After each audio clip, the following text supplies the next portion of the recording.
It was supposed to be the happiest day of my life, the day I had dreamed about for so long. My wedding day in Kansas was meant to be a joyful celebration of love, surrounded by family and friends.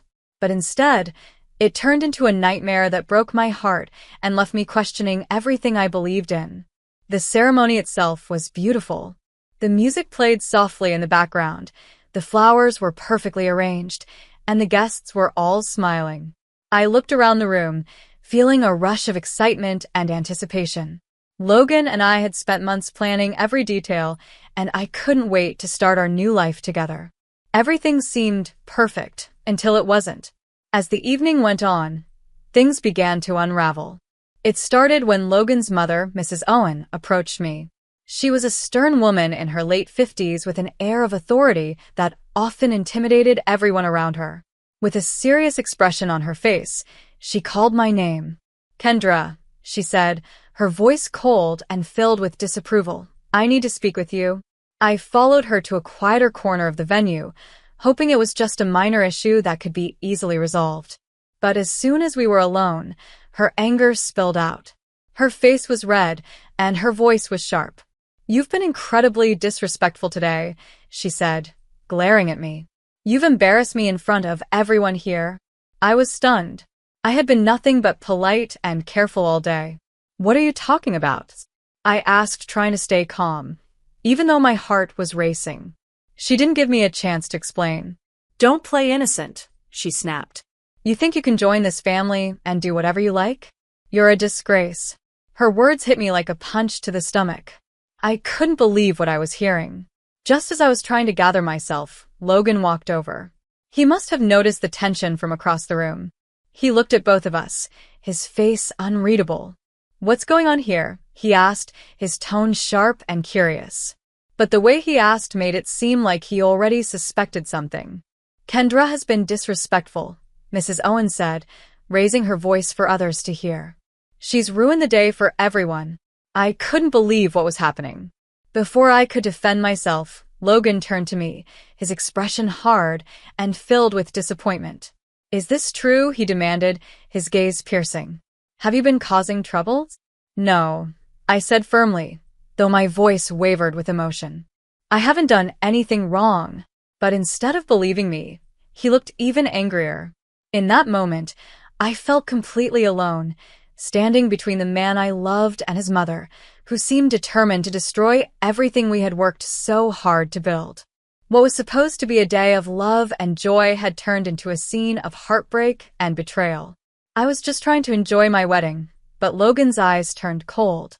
"You've made a fool of yourself and my mother," he said, his voice loud enough for the nearby guests to hear. "This is unacceptable." His words hit me like a punch, but nothing could have prepared me for what happened next. In a shocking moment, Logan raised his hand and slapped me across the face. The sound of the slap echoed through the room, and a wave of humiliation washed over me. My face stung, not just from the physical pain, but from the shame of being hit in front of everyone. The room fell completely silent. Guests exchanged uneasy glances, unsure of what to do. No one stepped forward to help. Logan's mother stood there watching, a smug smile on her face, as if she had just won a battle. Then Logan's voice, filled with anger, cut through the silence. "You're a disgrace," he shouted. "You've dishonored my mother. I can't believe I married someone like you." I stood there frozen, stunned by his words. Tears welled up in my eyes, but I couldn't move. The guests around me became a blur of shocked faces. I wanted to run, to disappear from this horrible scene, but my feet felt like they were glued to the ground. Logan's behavior wasn't just hurtful, it was devastating.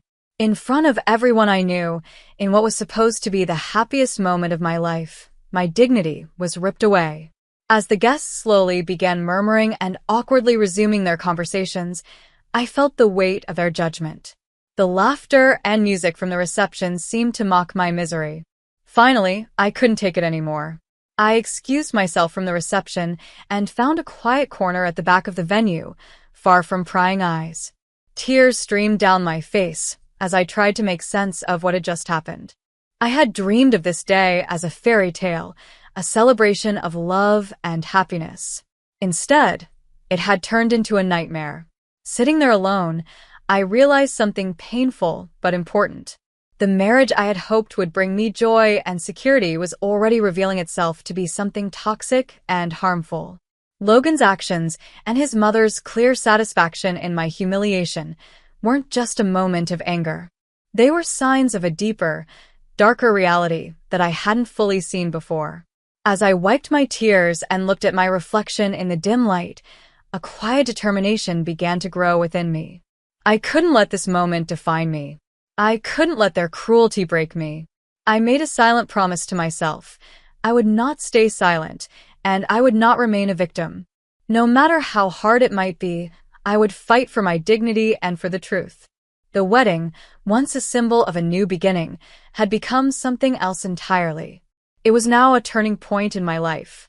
The pain and betrayal I felt were overwhelming, but they sparked something powerful within me, a fire that would drive me to reclaim my life and my future. I knew the journey to take back control of my life and seek justice would be long and difficult, but I was determined to face it head-on. This was only the beginning of my fight, and I refused to let Logan and Mrs. Owen's actions define me. In the weeks after the disastrous wedding, I felt like I was living in a haze. The pain of Logan humiliating me in front of everyone was still fresh. But what hurt even more was realizing that my marriage had been a lie. Despite everything, I knew I couldn't let their cruelty dictate my future. I needed to take charge of my life and find a way to fight back. My first step was to gather proof. I understood that exposing Logan and his mother would require more than just my word.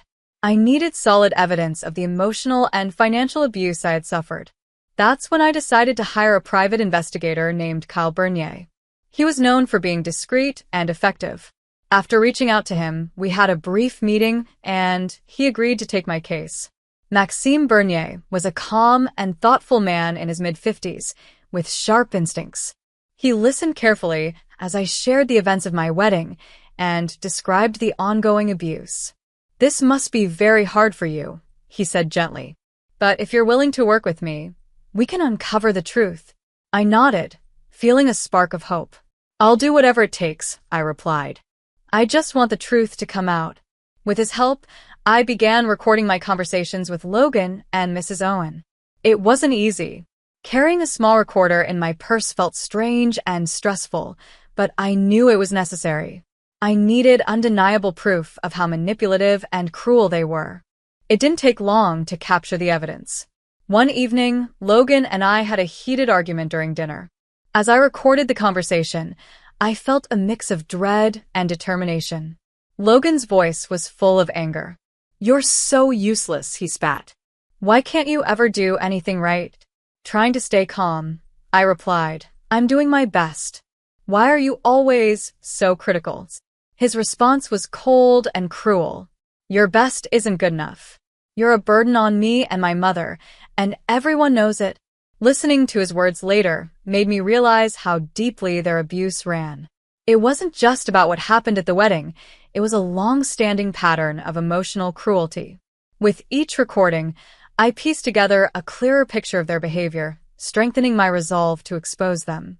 Meanwhile, Maxime Bernier was investigating their financial dealings. He conducted background checks and looked into their accounts, searching for any signs of wrongdoing. After several weeks, he came back with some troubling discoveries. "I've found some suspicious transactions," Maxime Bernier said, his face serious. "It looks like Logan and Mrs. Owen might be involved in financial fraud." My heart started pounding as he laid out the details. "There are large sums of money being moved between various accounts. It seems they might be embezzling funds from clients." I was stunned. The revelation was shocking, but it also made sense. Logan was a financial advisor, and Mrs. Owen had always been heavily involved in his business. Their abusive behavior wasn't just personal, it was part of something darker. They weren't just controlling and cruel, they were criminals. However, I knew that these financial records alone wouldn't be enough to expose them. The recordings of their emotional abuse were important, but I needed to connect all the pieces together. That's when Elizabeth, my best friend, stepped in to help. Elizabeth was in her early 40s, with a sharp mind and a heart full of loyalty. Throughout this difficult time, she had been my constant source of strength, always there with words of encouragement and support. When I shared the evidence with her, her reaction was a mix of shock and determination. "We have to act on this," she said firmly, flipping through the recordings and financial documents. "This isn't just about you anymore. They're committing serious crimes." Together, Elizabeth and I got to work. We reviewed all the evidence, listening to hours of recordings and highlighting instances of emotional abuse. We then cross-referenced the recordings with the financial documents Maxime Bernier had found. It was exhausting, but it also gave me a sense of power. With every piece of evidence we uncovered, I felt stronger and more determined to see this through. One evening, as we sat surrounded by papers and notes, Elizabeth looked up at me. "Kendra, you've come so far already," she said, her voice full of encouragement. "You've gathered so much evidence. Now it's time to take the next step." I nodded, feeling both nervous and resolute. "I'm ready," I said. "They need to be held accountable for everything they've done." We came up with a bold plan. I decided to organize a public event where I would expose Logan and Mrs. Owen. It was important to me that their deceit and cruelty were revealed in front of an audience, so they couldn't hide from the truth. The idea was terrifying but empowering. This would be the final step in reclaiming my life and bringing justice to light. As we prepared for the event, the weight of what I was about to do pressed on me. The fear was real, but so was my determination. With Maxime Bernier's evidence, Elizabeth's unwavering support, and my own resolve, I felt ready to face whatever lay ahead. This was my chance to stand up, not just for myself, but for anyone who had ever been hurt or silenced. It was time to take my life back. I was ready to face whatever lay ahead. The journey had been long and difficult, but I knew it was leading me to a turning point. This was my chance to stand up for myself and expose the truth. No matter how hard it would be, I was determined to take control of my life and fight for justice. Finally, the day of the event arrived. The air was thick with tension, and I felt a mixture of anxiety and determination. I had planned everything carefully, ensuring that no detail was overlooked. The venue was a grand hall, elegantly decorated to create a sense of sophistication. It stood in stark contrast to the truth I was about to reveal. I had invited family, friends, and members of the media. I wanted as many people as possible to see and hear what I had uncovered. As the guests began to fill the hall, I could feel the buzz of excitement and curiosity in the air. My stomach fluttered with nerves, but I reminded myself of why I was doing this. Logan and Mrs. Owen were among the attendees. They stood confidently by my side, their smiles bright and carefree. They had no idea what was about to happen. The event began with speeches and toasts, creating a festive and cheerful atmosphere. I played my role as the gracious hostess, smiling and chatting with the guests. But inside, I felt like an actor in a drama that was about to reach its climax. I took deep breaths to steady myself as the moment of truth approached. When it was time for my announcement, I walked to the podium. The room fell silent, and every eye turned to me. Logan and Mrs. Owen exchanged curious glances, their smiles still in place, but tinged with unease. I took a moment to gather my thoughts, feeling the weight of what I was about to do. "Thank you all for coming today," I began, my voice steady but full of emotion. This event was meant to celebrate a new beginning. But today, it has become something much more important. The guests looked intrigued, leaning forward in their seats. I continued, "What I'm about to share has been hidden for too long. It's the truth behind the image that Logan and his mother have worked so hard to maintain." I noticed Logan's smile fade, his eyes narrowing with suspicion. Mrs. Owen's expression remained calm, but there was tension in her posture. I took a deep breath, picked up a remote, and pressed a button. The screen behind me came to life, showing audio recordings and financial documents. The first recording began to play, a conversation between Logan and me during one of our arguments. His angry voice filled the room, his harsh words cutting like a knife. The crowd sat in stunned silence as the recording continued, exposing the emotional abuse I had endured. This was just the beginning of the truth I was about to reveal. I saw a mix of shock and sympathy on the faces of the guests as they listened to the recordings. They heard Logan calling me names and belittling me, his harsh words cutting deep. The screen then switched to the financial documents that Maxime Bernier had uncovered. These documents showed large sums of money being moved between accounts, clearly pointing to the fraudulent activities Logan and Mrs. Owen were involved in. The numbers on the screen were staggering, and the evidence was undeniable. As the recordings and documents continued to play, I saw Logan's demeanor change. His face turned pale, and his eyes darted nervously around the room, clearly realizing how serious the situation was. Mrs. Owen, on the other hand, looked furious and embarrassed. Her face was flushed, and she glanced around the room, seemingly searching for a way out as the truth unraveled before everyone. As I stood there, I felt a surge of strength and determination. I addressed the crowd, my voice steady and clear. These recordings and documents are evidence of the abuse and fraud that Logan and his mother have committed. They have not only manipulated and controlled me, but also taken advantage of others. It's time for the truth to come to light. The media representatives in the room were busy scribbling notes and taking pictures, capturing every moment. The atmosphere in the hall shifted dramatically. What had started as a celebration had now become a moment of revelation and outrage. Guests began murmuring to one another, their shock and disbelief evident. Logan finally broke his silence. His voice trembled with a mix of anger and desperation as he shouted, "This is ridiculous. These are just lies and distortions. You're trying to ruin us." But his protests were weak compared to the overwhelming evidence displayed before the crowd. The guests, now fully aware of the situation, began reacting. Some expressed their outrage, their voices rising in disapproval. Others offered me words of support and sympathy, showing me that they stood by my side. The hall buzzed with conversation and emotion. I felt a sense of validation and empowerment as I watched the truth sink in for everyone. Logan and Mrs. Owen, who had once stood so confidently, were now scrambling to maintain their composure. Their carefully crafted image of respectability was completely shattered. As the event drew to a close, Logan and Mrs. Owen attempted to leave quietly, but they couldn't escape the crowd or the media. Cameras followed their every move, and questions were thrown at them from all directions. Their once confident facades had crumbled, leaving them exposed and vulnerable. For me, it was a moment of triumph. This event had not only exposed their lies and cruelty, but also marked a significant step toward reclaiming my life. The truth was finally out, and I felt a sense of freedom and hope for the future. It was a victory, not just in exposing them, but in taking back my own power. I had taken control of my story and fought back against the injustice I had endured.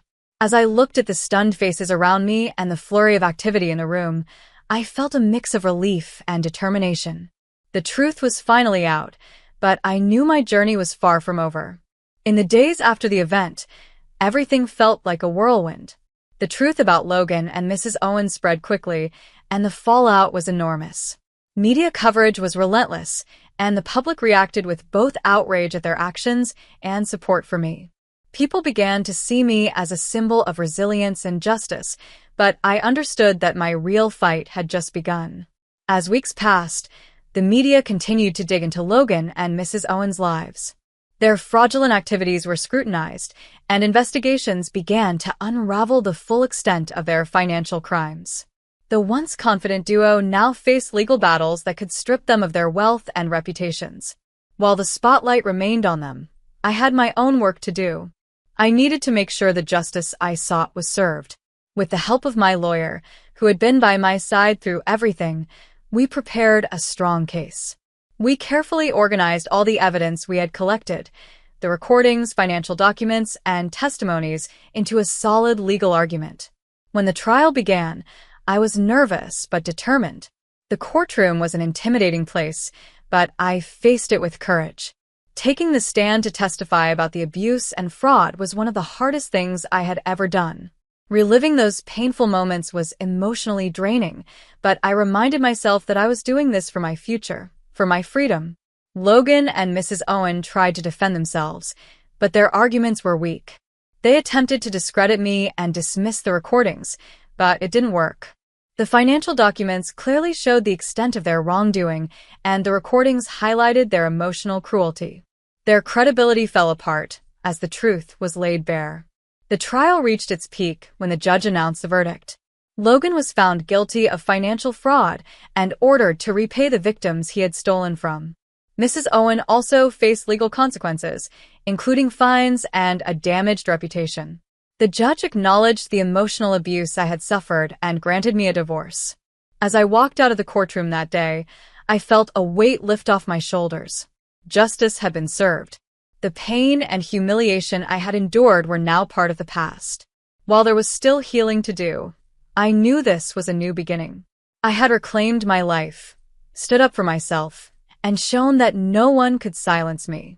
My journey had been difficult, but it had made me stronger, and for the first time in a long while, I felt free. The victory in court brought me relief, but it was bittersweet. Seeing justice served felt good, yet the process had drained me. I was tired but grateful. I had fought a long, hard battle and finally won. Though the emotional wounds would take time to heal, I felt a sense of closure and pride in what I had achieved. With the legal battle behind me, I decided it was time to start a new chapter in my life. I moved to a quiet home outside of Seattle, Washington, far away from the chaos and painful memories of my old life. The peaceful surroundings gave me the fresh start I desperately needed. As I sat on my porch, watching the sun set over the rolling hills, I thought about everything I had been through. The journey had been full of pain and challenges, but it had also been a path to empowerment. I had reclaimed my life and stood up for what was right. The support of my best friend, Elizabeth, and the help of Maxime Bernier had been invaluable. Their unwavering belief in me kept me going when I felt like giving up. The journey from victim to victor had transformed me. I had faced some of the darkest moments of my life and come out stronger. The truth about Logan and Mrs. Owen's abuse and criminal acts had been revealed, and I had taken control of my story. I no longer felt like a victim of their actions. Instead, I felt like someone who had fought back and won. Sitting in the calm of my new home, I felt a sense of peace and satisfaction I hadn't felt in years. The past was behind me, and the future stretched out before me, full of possibilities. My story had become one of resilience, justice, and hope. It showed me and others that even in the hardest times, we can find the strength to stand up and fight back. I thought about how far I had come. I had faced my fears, exposed the truth, and reclaimed my life. The journey wasn't easy, but it had led me to this place of peace and fulfillment. The painful experiences had shaped me, but they no longer defined me. Instead, they became a reminder of my strength and determination. With the past now firmly behind me, I embraced the future with hope and purpose. This new chapter was an opportunity to rebuild and create a life filled with happiness and meaning. I had proven to myself that even in the darkest of times, it's possible to rise above and shine.